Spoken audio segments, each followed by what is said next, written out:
Buenas noches, hemos llegado al programa número 49 del podcast Hit and Run.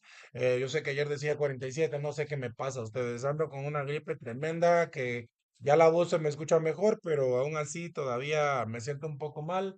Yo todavía estoy en recuperación. Si vieran que cuando comencé a hacer el podcast, yo no podía estar ni mucho tiempo sentado, ni tampoco podía estar leyendo por mucho tiempo y me sentía mal después de terminar el podcast. Sentía que me iba a desmayar y todo eso ha mejorado. Es una de las cosas buenas que ha tenido este podcast. A lo mejor no voy a monetizar nunca, no voy, no espero tampoco eso. Yo para eso trabajo, tengo mi trabajo, como ustedes saben, y lo hago para desahogarme, para dar cultura, para un aporte cultural y de difusión que nadie pidió, diríamos por ahí. Siempre les digo yo un consejo que nadie me pidió, pero ahí les va cuando estamos trabajando y por lo general es un consejo muy bueno para mis compañeros. Eh, sí, básicamente es eso. Vamos a comenzar el día de hoy. Sin más preámbulo, vamos a hablar acerca de Anatoly Onoprenko, que es conocido como el Terminator. Es un Terminator de la vida real.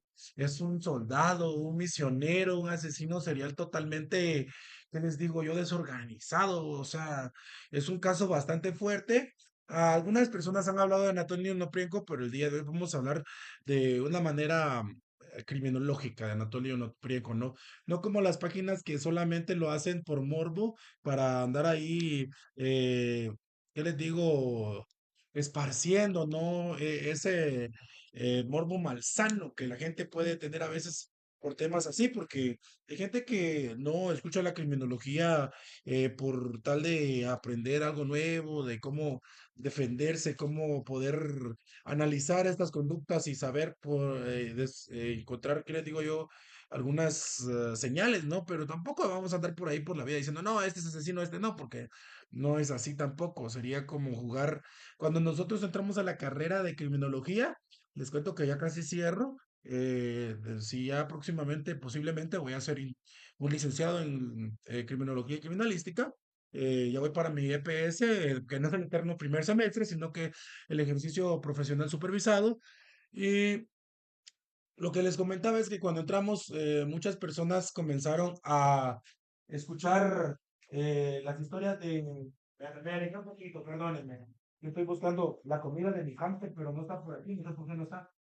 Pero bueno, yo creo que aquí está. Aquí. Ah, sí, aquí está, la encontré.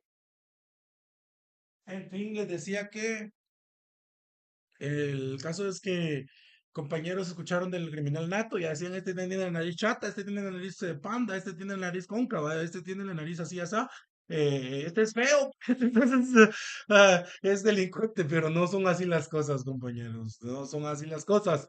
Eso no es así. Si Disney ha tenido una contribución a que eso se vea como positivo, como ven una bruja, tiene la nariz puntuda, tiene una verruga, está vieja, está fea, y no estoy diciéndolo a nadie en específico, sino que son los rasgos que Disney utiliza, pero es que el cine chino, el cine hindú y los cómics de esos países y de Japón siempre ponen como que más moreno al malo, mírenlo bien, eso es algo, ponen moreno al malo y ponen al el protagonista blanco. Ponen al malo con barba y bigote, por ejemplo, para que se vea sucio. Y no estoy diciendo que se vea sucio eso, sino que antes se creía eso en la época que creían que va a dar pelo largo, barbudo, pues bigotudo, era ser delincuente. También pasó. Entonces, ellos le ponen un bigote raro y moreno. Les hablo de un Jafar, ¿no? En Aladino. Y Aladino, si se dan cuenta, es un hindú, pero es blanco, es un hindú blanco, ojos azules. Entonces, qué raro, ¿no? Y creo que es ojos azules, no, creo que si no, no sé, es un efecto Mandela. Pero bueno, ya me extendí en la introducción. Vamos a comenzar con Anatoly Onoprienko, la bestia ucraniana o el Terminator ucraniano. Vamos a comenzar diciéndoles que abrimos el expediente criminal de Anatoly Onoprienko. Su clasificación es un asesino en serie de masas. Es un spree killer y serial killer. Yo eso se los decía un día que no solamente es un asesino serial, sino que es spree killer. Y lo raro es que la mayor parte de spree killers o asesinos en masa se matan después de cometer los delitos. No matan muchas personas en un solo día, se matan. Entonces no están muy estudiados los spree killers. Sin embargo, Anatoly es uno de los spree killers que se han podido capturar vivo. porque no solamente es spree killer, sino que serial killer también, asesino en serie. Las víctimas confirmadas, 52 personas, incluyendo niños y bebés. Periodo de actividad, 1989 y 1995 a 1996. Ubicación, Ucrania, principalmente zonas rurales. Antecedentes y factores psicológicos de Antonio Nopreco. Tuvo un trauma infantil. A los 4 años, su padre lo entregó a un orfanato tras la muerte de su madre, mientras se quedaba con su hermano mayor. Onoprienko declaró que este abandono fue la raíz de su odio hacia la estructura familiar. Su motivación es una mezcla de resentimiento social y delirios místicos. Afirmaba que voces o fuerzas superiores le ordenaban matar para purificar a la sociedad. El modus operandi, vamos a hablar del estilo y firma de Anatoly. La selección de objetivos elegía casas aisladas en la periferia de los pueblos, siempre atacaba a familias completas. El ataque rodeaba la casa para bloquear las salidas. Entraba por la fuerza y asesinaba al hombre de la casa con un arma de fuego, generalmente una escopeta de caza. Ejecutaba, ahí va una ambulancia, ejecutaba a la esposa y a los hijos con armas blancas, hacha o cuchillo, para no gastar munición. Firma. Tras las ejecuciones, incendiaba la vivienda para borrar huellas y observar el fuego. Si encontraba testigos accidentales en el camino, los eliminaba sin dudar. Análisis criminal. Clasificación de exuberancia. Era un asesino extremadamente organizado y eficiente. No buscaba placer sexual, buscaba la aniquilación total de la unidad familiar.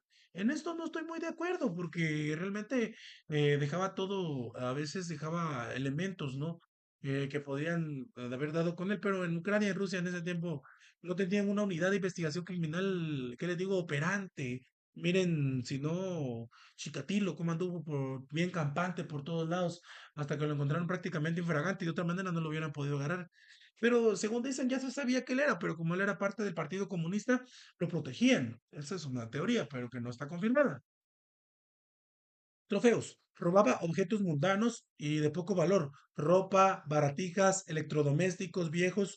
No lo hacía por lucro, sino como recuerdos de las vidas que había extinguido. Hablamos de su captura y final. La cacería provocó una de las movilizaciones policiales más grandes de la historia de Ucrania, involucrando a la Guardia Nacional. Detención. Fue arrestado en abril de 1996 en el apartamento de su novia, donde la policía encontró más de 100 objetos robados de sus víctimas. La sentencia. Fue condenado a muerte, pero debido a que Ucrania buscaba entrar en el Consejo de Europa y estableció una moratoria sobre la pena capital, su sentencia se conmutó por cadena perpetua. Falleció en prisión el 27 de agosto de 2013 a los 54 años debido a una insuficiencia cardíaca. Vamos un poco a profundizar en el perfil psicológico, pero también vamos a hablar un poco más de el caso. Creo que me quedo un poco corto con esto, pero lo que les decía es que se dan cuenta no es muy organizado porque el problema es que en los lugares eran rurales y a veces hay como que un aislamiento, ¿no? Por eso tenía facilidad para hacer las cosas, pero no siempre incendiaba la vivienda, esa es una cosa. Eh, lo que sí me llama la atención de Anatoly es que él mata más de una persona en un solo día. Si ustedes han visto, bueno, yo vi videos de gore reales. Venimos de la época de Ogrish, ¿no? De Liveleak, en la cual había ejecuciones en la internet y una persona no muere tan fácilmente. Ustedes, eso es lo terrible, lo feo, que para mí, qué pobre la gente, si muriera de un solo golpe, pues qué bueno, ¿no? Pero la gente no muere fácil. Estos asesinos no que buscan que la gente muera así fácilmente, sino quieren ver la agonía. Eso les gusta a ellos. Entonces, Em, decía Tex, ¿no? Watson, el que fue uno de los asesinos que mataba para Charles Manson, que se quebró la mano y quebró la muñeca, el cuchillo con el que estaba apuñalando a una persona. Entonces, se requiere mucha fuerza y estas personas a veces cuando cometen un solo delito se quedan sin fuerzas. Y eso se ha visto, ¿no? Que algunos matan a una persona y se quedan sin fuerzas. A no ser BTK, Dennis Rader, mata a una familia entera y wow, lo hace con toda la facilidad y el gusto y terrible y luego lo cuenta así como si nada. Entonces, qué miedo, ¿no? Pero sí, este tipo tiene formación militar. Eso sí se los puedo decir. Es por confirmar, porque de otra manera no habría sido la máquina, ¿no? El asesino que fue, digamos. Porque si no, ¿cómo tendría tanta fuerza, tanta potencia para hacer las cosas, ¿no? Anatoly Onoprenko tuvo un pasado militar antes de convertirse en uno de los asesinos en serie más prolíficos de Ucrania. Servicio en la Marina. Tras salir de un orfanato, se enroló en la Marina soviética, experiencia que le permitió viajar por el mundo y conocer lugares como Río de Janeiro. Habilidades adquiridas. Durante su tiempo en el ejército, aprendió un manejo experto de diversas armas, conocimiento que aplicó posteriormente en sus crímenes. Además de su etapa militar, trabajó como bombero en Dnipropetrovsk, donde era descrito como un hombre duro pero justo, marinero y peón de obra. Entonces, Onoprienko, apodado el Terminador de Ucrania, confesó el asesinato de 52 personas. Eso ya lo sabemos, ¿no? Y como murió también en el 2013. Pero volvemos al análisis psicológico del exterminador. A pesar de sus intentos por alegar locura, el peritaje médico forense concluyó que Onoprienko estaba perfectamente cuerdo y era plenamente consciente de sus actos. Trastornos y personalidad antisocial. Psicopatía.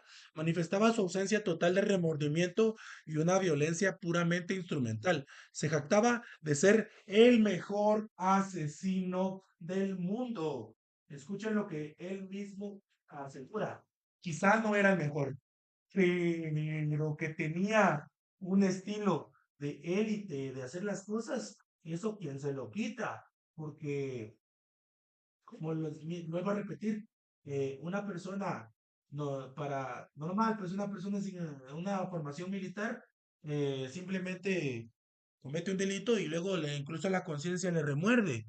Pero este hombre a tantas personas en un solo hecho, ¿no? Porque se llevaba varias personas en un solo crimen. Entonces, se nota que él tenía un ego muy grande, era un narcisista para decir que era el mejor asesino del mundo también. Eso se hace ver acá su ego, ¿no? Para alimentar su ego. Complejo de abandono y odio estructural. Su resentimiento nació cuando su padre lo abandonó en un orfanato a los 4 años, mientras lo criaba su hermano mayor. Esto generó un odio profundo hacia el concepto de familia feliz, lo que explicaba por qué su objetivo principal era la aniquilación total de núcleos familiares. Misticismo y delirio de control, como les decía, afirmaba escuchar voces que le ordenaban matar, posicionándose como un elegido de fuerzas superiores, o incluso por el diablo para realizar una purga social. Un narcisismo maligno. Durante el juicio fue encerrado en una jaula de acero debido a su peligrosidad. Mantuvo una actitud fría y desafiante, declarando que de quedar libre volvería a matar. Y habla de narcisismo maligno porque les digo yo, hay un narcisismo que es bueno, positivo, que nos ayuda a realizar nuestros objetivos. Decía que en alguna medida, creo que fue Freud, que todos somos narcisistas o de otra manera no querríamos la vida, ¿no? Andaríamos por ahí lanzándonos a un lugar, ¿no? Y realmente las personas que cometen actos contra sí mismos, ya saben ustedes que atentan contra su propia vida, tienen una autoestima pobre, una autoestima frágil, ¿no? Una personalidad y una autoestima no desarrollada.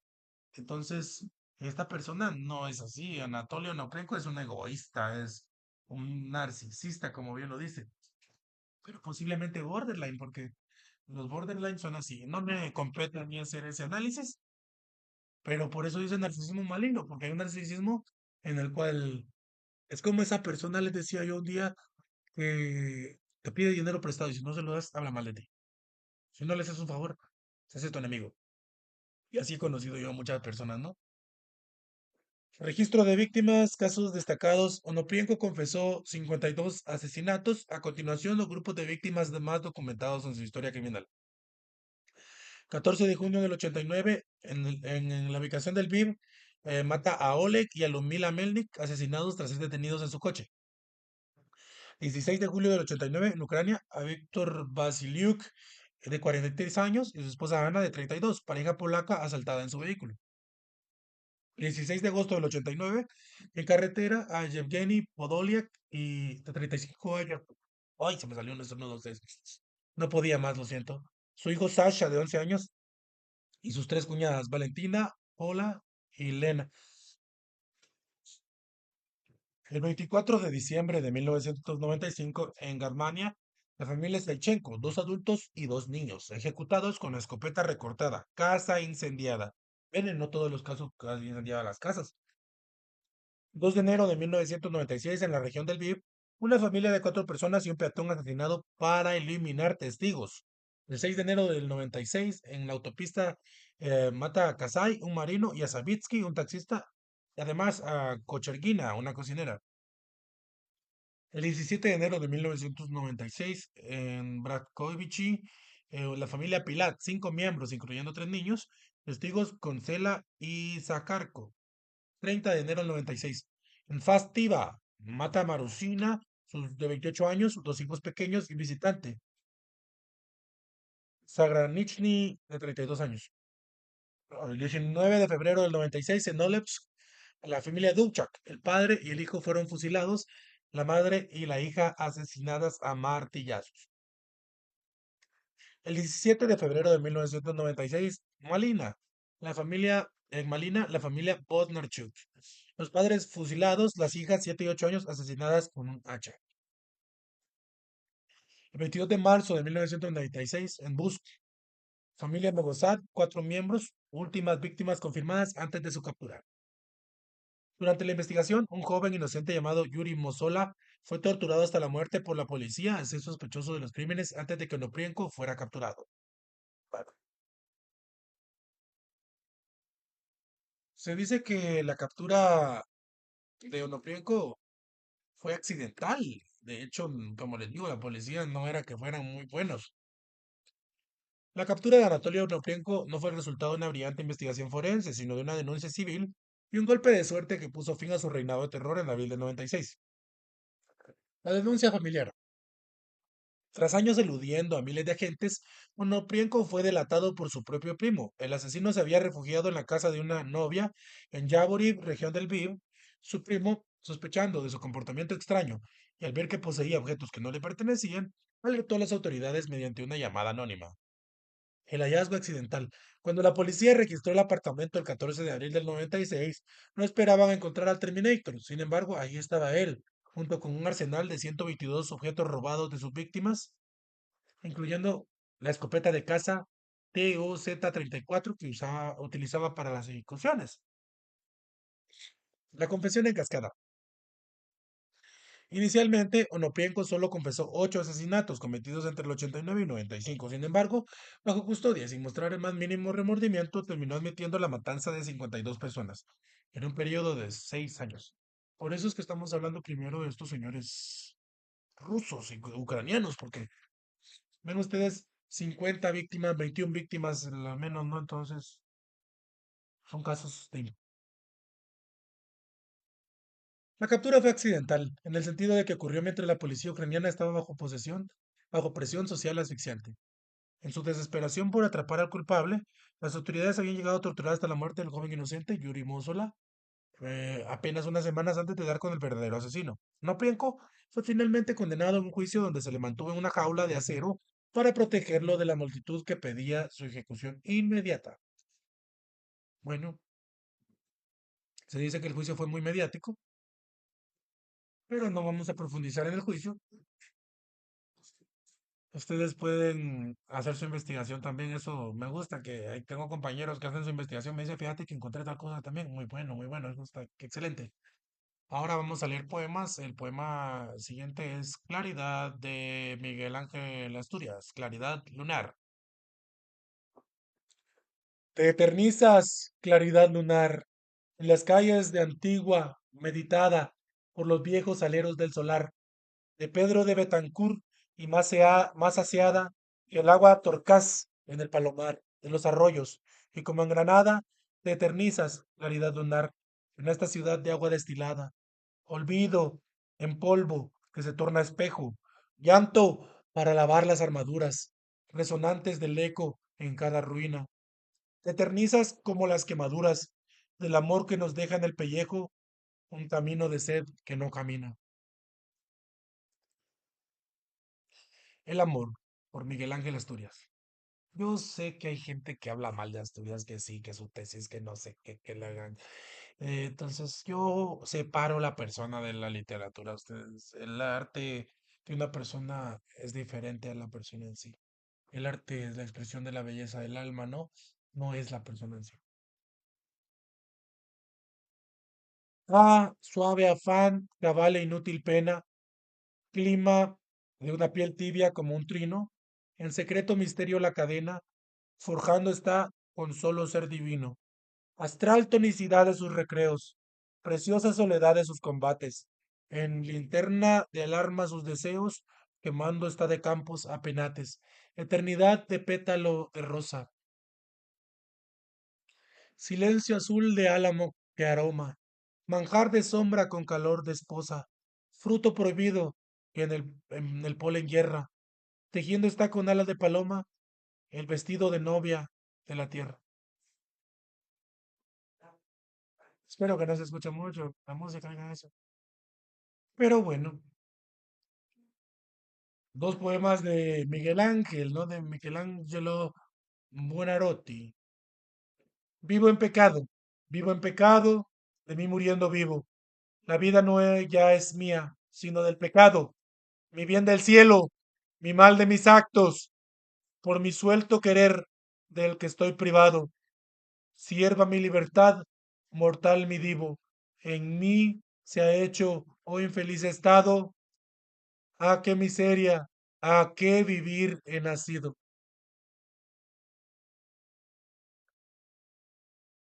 Porque Febo no tuerce, también de Michelangelo Buonarroti. Porque Febo no tuerce y no extiende en torno a este globo frío y muelle sus brillantes brazos. El vulgo quiere noche llamar al sol que no comprende. Es tan débil que si alguno enciende una pequeña antorcha en esta parte quita la vida de la noche y es tan loca que la yesca de un fusil la hiende. Y ella es, sin embargo, alguna cosa, hija es del sol y de la tierra, que la una tiene sombra y el otro sol la crea. Pero sea lo que sea, quien la lava hierra, viuda, oscura y tan celosa que una luciérnaga puede hacerle guerra. Ahora vamos a pasar a los poemas de mi retablo de poesía. Créanme que ya estar hablando de poemas tristes ha tenido su factura, ¿no? Me ha cobrado su factura. A veces me pongo triste sin razón, pero eso fue una etapa de mi vida. Y yo he superado eso luchando. Este poema se llama Cuando el cuervo se pose sobre tu cruz. Es un poema para mi hermano Hugo Roberto Murga, quien falleciera el 21 de abril del año 2000. Aquí dice, este poema se lo dedico a mi hermano Hugo Roberto Murga, quien muriera hace 6 años, como una muestra de eterno amor. Pero ahorita han pasado. Este 21 de abril se cumplen 26 años de la muerte de mi hermano y 26 años, 2 meses después, la muerte de mi papá. Yo tenía 10 años cuando todo esto ocurrió. ¿Recuerdas, hermano, cuando corríamos y jugueteábamos, cuando la brisa en tu largo cabello ondeaba y me hacía reír? No olvido las conversaciones que tuvimos. Eras mi héroe, eras mi guía, como un padre, hermano mío. Cuando me abrazabas y me decías te quiero al oído. Cuando te veía triste en la soledad, a oscuras llorando, llevando penas, quizás de amores, que yo no alcanzaba a comprender. Siempre en las noches, una taza de café en mi mano, un cigarrillo en la tuya. Eran nuestras armas para amanecer debatiendo. Ahora que tu cuerpo se deteriora bajo tierra, que tu alma se escapa de mi mirada, ya no escucho tu cálida voz, solo mis recuerdos te vuelvo a ver. Cuando el viento sople con fuerza, tu voz me romperá el pecho y volarán tu corazón y el mío, libres ante el cielo.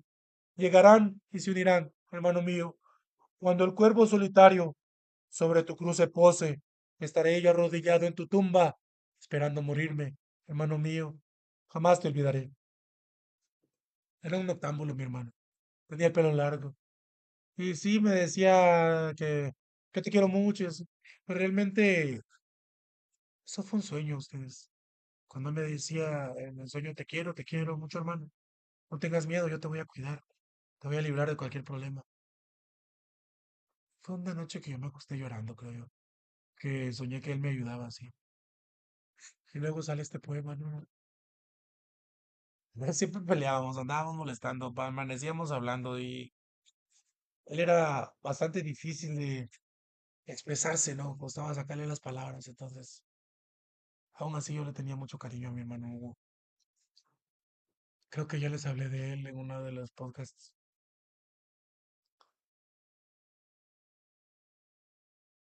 Y he de estar, poema de Rolando Enrique Rosales Morgan. He de llorar mis noches amargas de soledad y murmullos. He de pensar en mis ideas, que me quiten las ideas. Y he de estar entre la oscuridad, refugiado en la nada, donde me una a mí mismo para no terminar destruyéndome. Como les digo, es una etapa a ustedes difícil de llevar. Decadencia, porque el otro era cortito, le voy a leer un tercero.